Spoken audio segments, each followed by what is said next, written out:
Ukitaka kufanikiwa kwenye maisha yako, angalia mambo na mahitaji ya watu kwa jicho la Mungu.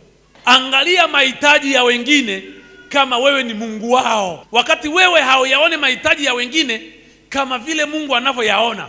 Nyie wana wa Mungu, ni nani ambaye huwa anakutana na mahitaji ya watu? Nani anakutana na mahitaji ya watu?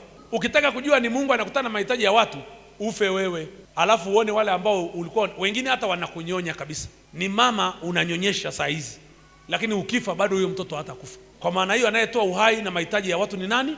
Ni Mungu. Usijivune, usijisifu unapojikuta wewe ndiye mtu ambaye unatumiwa na Mungu kuyafikia mahitaji ya watu wengine. Usijivune, na ukijivuna, jivune kwamba umemjua Mungu aliyekusaidia kuwasaidia wengine. Tamani umwambie Mungu asante, maana umenitumia mimi kuwasaidia wengine. Utumishi uliotukuka unaoacha alama ni wakati unafanya jambo mpaka wewe mwenyewe unajishangaa. Naomba nikuvunje moyo wewe ambaye umekuwa ukitoa fungu la 10, sadaka, matoleo kawaida, unakuja kanisani kawaida.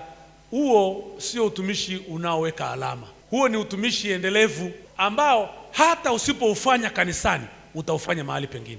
Utumishi endelevu, hata usipoyafanya matendo yale ya utumishi ule kanisani, utayafanya mahali pengine. Kwa mfano, mtu yule ambaye anasema mimi sitatoa sadaka, sitaenda kanisani, sitafanya hivi, kuna mahali pengine utaenda, utatumia muda ule ule ulikuwa unatumia wapi? Kanisani.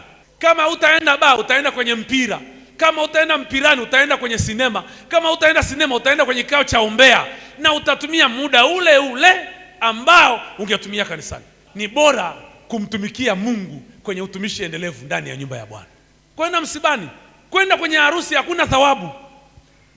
Unapata thawabu na kibali kwa huyo ulienda kwenye harusi yake. Unapata heshima kwa hiyo familia ulienda kwenye msiba.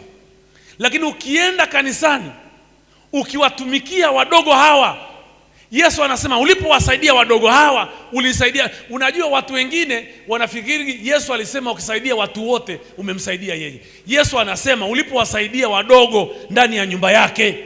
Utumishi uliotukuka unaenda juu ya average, juu ya kiwango ambacho sisi wanadamu tunaishi. Jiulize, ni kitu gani umekifanya kwa Mungu ambacho unaweza kujivuna? Kama ni mchango kanisani, kama ni mchango kwenye huduma, kama ni mchango kwenye mazishi, kama ni mchango kwenye harusi, ni wapi umewahi kufanya zaidi?